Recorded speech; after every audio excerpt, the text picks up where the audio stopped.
Kita harus tenang.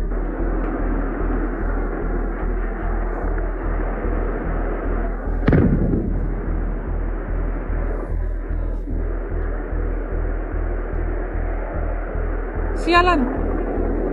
Putin ingin Ukraina menyerah. Nah, Ukraina baru saja mengirimkan jawabannya, dan itu bukan jawaban yang dia harapkan. Moskow dalam kegelapan. Ini bahkan bukan kejadian satu kali saja.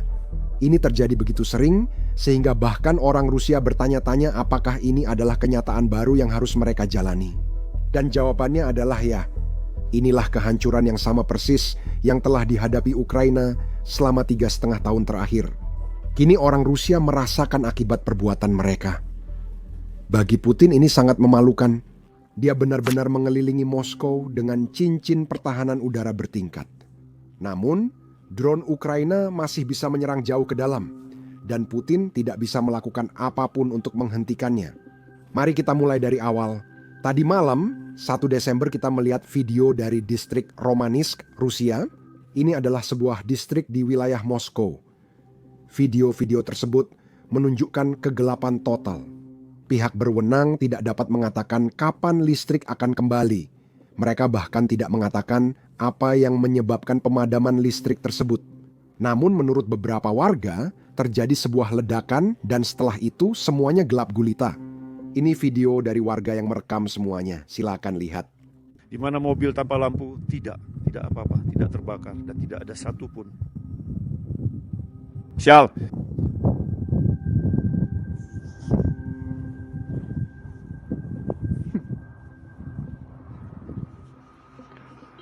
Gue nggak ngerti sama sekali.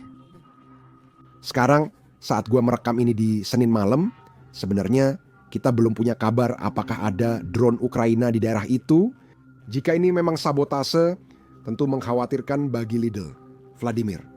Tapi kalau ini sebenarnya drone Ukraina, mungkin malah lebih mengkhawatirkan lagi. Itu karena Putin telah mengelilingi Moskow dengan sistem pertahanan udara. Dia telah membiarkan seluruh bagian negara lainnya tanpa pertahanan hanya demi melindungi dirinya sendiri dan ibu kota. Saya benar-benar serius. Lihatlah gambar di layar Anda. Tapi ini berarti jika drone Ukraina masih bisa menyerang pembangkit listrik di wilayah Moskow, itu berarti Putin akan sangat paranoid.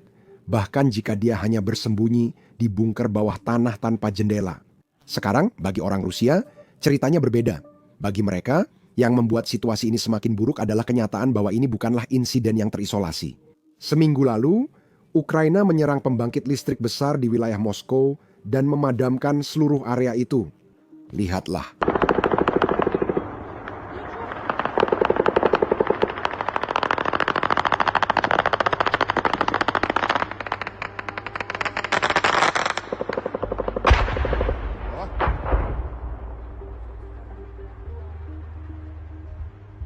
Ini pembangkit listrik negara distrik Sharuta di Moskow. Ini sebenarnya salah satu pembangkit listrik terbesar di daerah itu. Tapi bahkan saat itu Putin tidak bisa benar-benar mempertahankannya. Namun, Kementerian Pertahanan Rusia tetap mengklaim telah menghancurkan 2 drone di wilayah itu. Tapi sepertinya itu hanyalah puing-puing drone lama yang terlalu berbahaya bagi infrastruktur Rusia. Coba lihat saja akibatnya ini.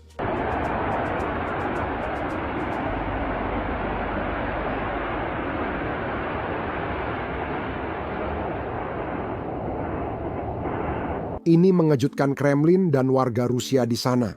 Setelah Ukraina menghancurkan pembangkit listrik, lebih dari 30.000 warga di daerah itu kehilangan pemanas.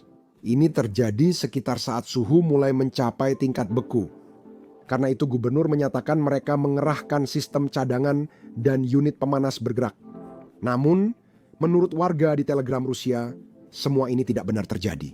Tidak ada pemanas setelah serangan. Karena itu, banyak orang Rusia mulai mempertanyakan apa yang sebenarnya terjadi. Mereka bertanya-tanya apakah ini adalah kenyataan baru yang harus mereka jalani.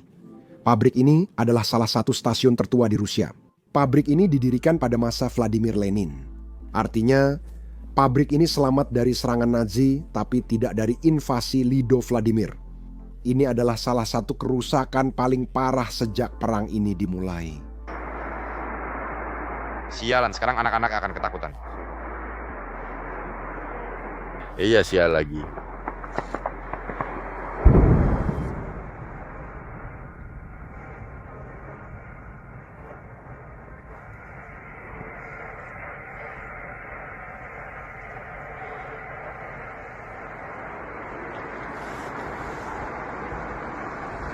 Fakta bahwa ini adalah serangan besar, dan fakta bahwa serangan di dalam Rusia menjadi semakin umum. Orang Rusia mulai memahami bagaimana perang ini berlangsung bagi Putin. Lihatlah pesan ini yang diposting oleh seorang warga Rusia di saluran Telegram Rusia. Pesan ini diposting kemarin. Pada tanggal 1 Desember, ada 4 ledakan dahsyat di sebelah barat Rostov. Salah satu ledakan cukup kuat hingga jendela bergetar bahkan di pusat kota. Sepertinya sudah saatnya kita mulai terbiasa dengan serangan-serangan di malam hari. Sekarang, itu jelas merupakan pesan yang sangat jelas setidaknya. Sekarang, inilah serangan yang sedang dibicarakan orang ini. Dan biar saya konfirmasi sebelum kalian melihatnya, itu sangat dahsyat. Lihatlah. Apa yang kita punya di sini dari kamera? Apa yang kita dapatkan dari kamera? Pada dasarnya,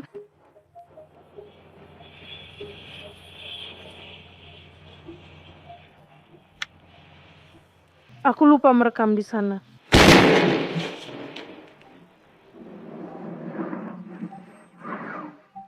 Serangan ini sangat efektif, seperti yang kalian lihat. Menurut laporan ini, situasi memanas di Rusia Selatan saat kampanye serangan ini berlangsung. Drone Ukraina melumpuhkan pembangkit pemanas di Gukov, Rostov, membuat lebih dari 100 rumah kehilangan listrik. Bersamaan itu, kebakaran terjadi di fasilitas industri di Novosh. Singkatnya bro, lihat.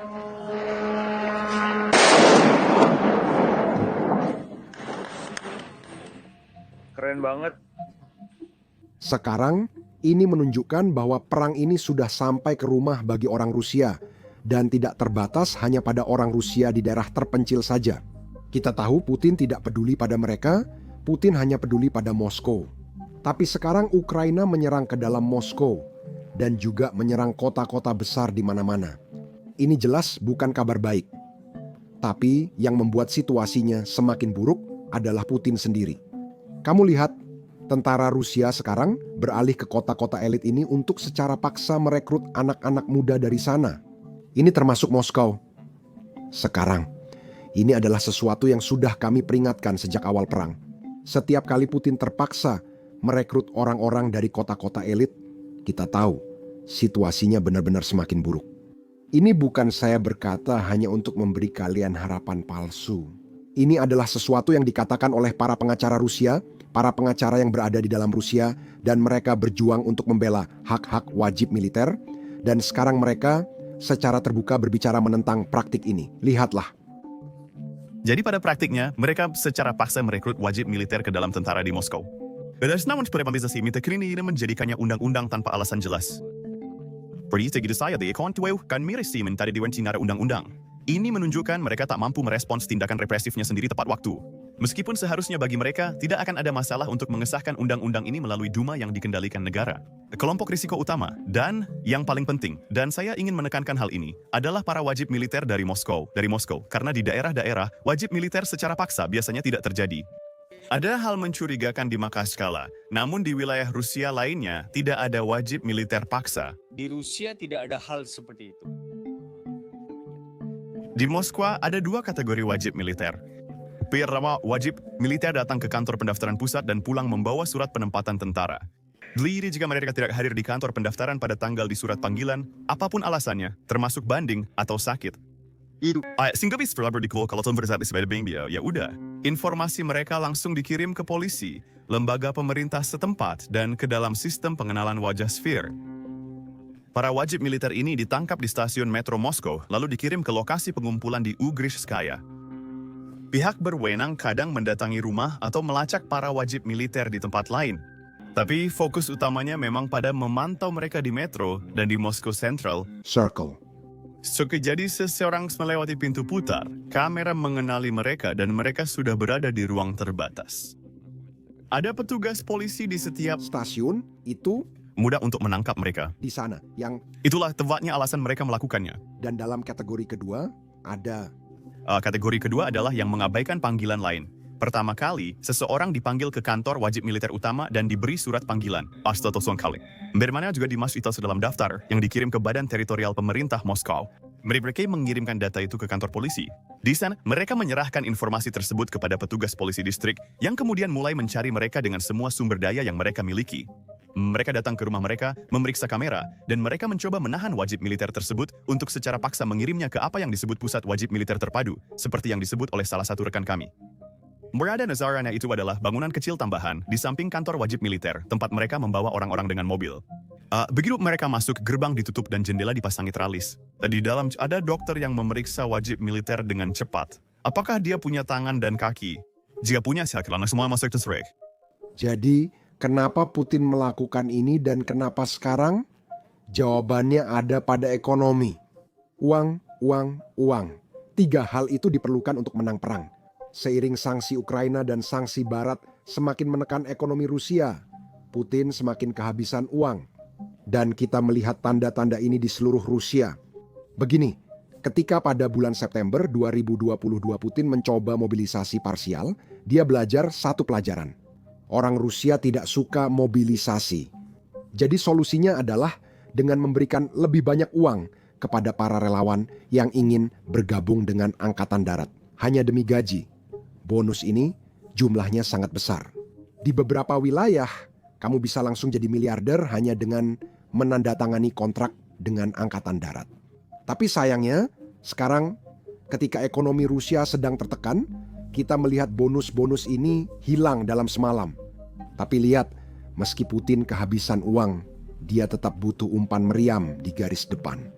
Dan inilah alasan tepat mengapa dia secara paksa merekrut orang-orang ke dalam tentara untuk dikirim ke garis depan.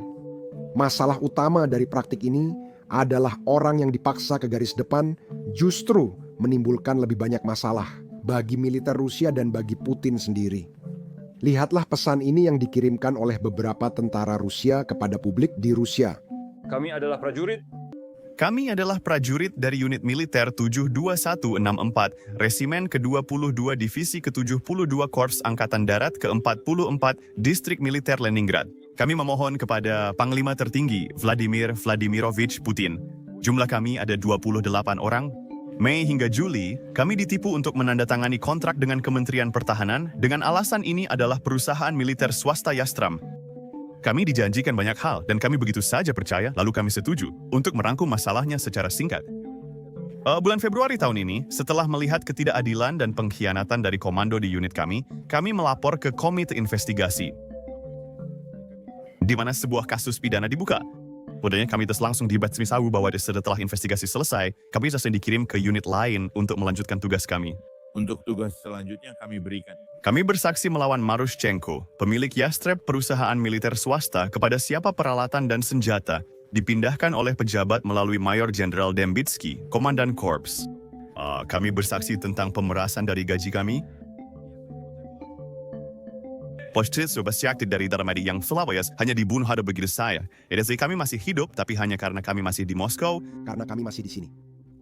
Pada 27 November, semua akan dikumpulkan dan dikirim ke unit. Begitu mungkin kami akan bertahan seminggu lagi di sana, dan mungkin sedikit lebih lama. Tapi hasilnya sudah jelas, kami juga akan dibunuh. Banyak saksi mata sudah dibunuh. Ada sekitar 400 orang, sekarang hanya tersisa beberapa lusin yang masih hidup. Tidak ada lagi pejabat Direktorat Investigasi Militer Utama yang melakukan apa-apa. Ya begitulah cara kami melihatnya. Mereka sedang sialan. Semuanya mengarah pada runtuhnya kasus pidana itu. Di saat terakhir kami kontakin mereka bilang tak ada yang akan memindahkan kami kemanapun. Sekarang kita bisa lihat bahwa kamu tidak membawa pisau ke dalam baku tembak. Kami menuntut dipindahkan ke unit lain sesuai pengumuman. Kami berharap ada solusi. Terima kasih jika masalah kami diselesaikan. Terima kasih banyak jika Anda menyelesaikan masalah kami. Seperti yang dikatakan di klip tadi, kematian tampaknya pasti bagi tentara Rusia, dimanapun mereka berada di garis depan. Ini adalah sesuatu yang sudah kami analisis sejak beberapa waktu lalu, hanya dengan melihat klip-klip yang keluar dari garis depan. Dari kedua pihak, baik Ukraina maupun Rusia. Ini klip terbaru yang kami analisis sekitar seminggu lalu. Silakan lihat. ada tank kemungkinan besar T-72 sedang berjalan dan ini sepertinya dia menemukan ranjau. Saya melihat sana tank lewati ada bajak ranjau di depannya. Kami suatnya ada drone yang datang. Jadi saya cukup yakin. Ya, ada sesuatu yang salah. Jadi dia punya bajak ranjau.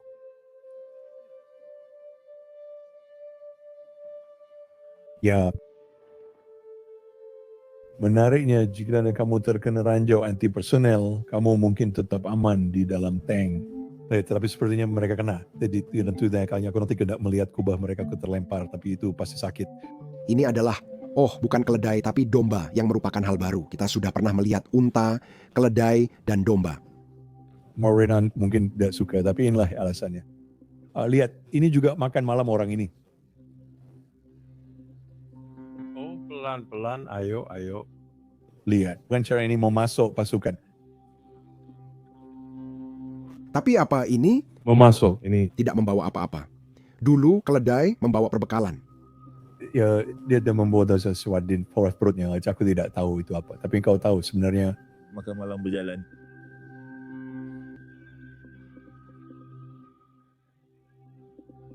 Menurutku, semua orang di sini masih sangat muda.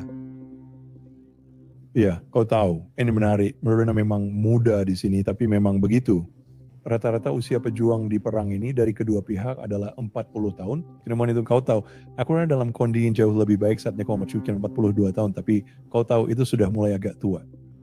Bayangkan anak usia 18 atau 20 tahun.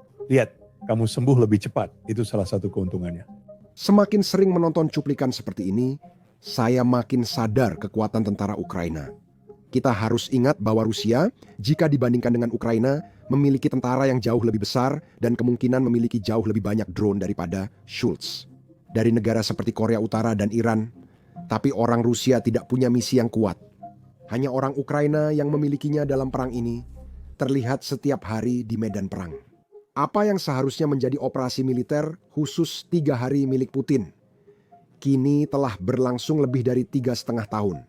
Ukraina tidak pernah sekalipun terlihat lemah.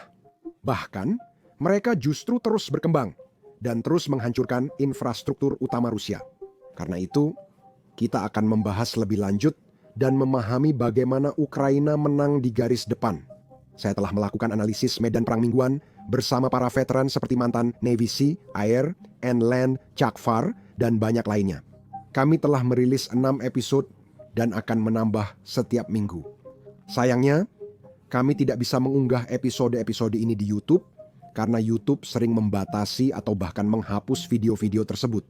Entah kenapa, menurut YouTube, konten-konten ini tidak ramah bagi pengiklan. Nah, itulah sebabnya kami membangun platform kami sendiri, Basics Insider. Kami membangunnya dari awal, jadi kami tidak memiliki batasan apapun. Dan selain itu, kami tidak menayangkan iklan apapun, jadi kami tidak perlu mendengarkan apa yang disukai atau tidak disukai oleh pengiklan. Platform ini berjalan berkat dukungan kalian. Jadi jika kamu ingin menonton semua episode ini, kamu bisa bergabung dengan platform sekarang juga dengan mengunjungi basicsinsider.com. Kamu bisa klik tautan di deskripsi atau scan code QR di layar. Selain episode ini, kamu juga dapat mengakses perpustakaan podcast lain yang kami buat bersama para ahli, semuanya 100% bebas iklan. Kami juga akan menambahkan konten baru setiap minggunya, dan dengan bergabung, kamu juga akan mendukung pekerjaan serta channel kami. Terima kasih, saya Sam. Sampai jumpa di video berikutnya.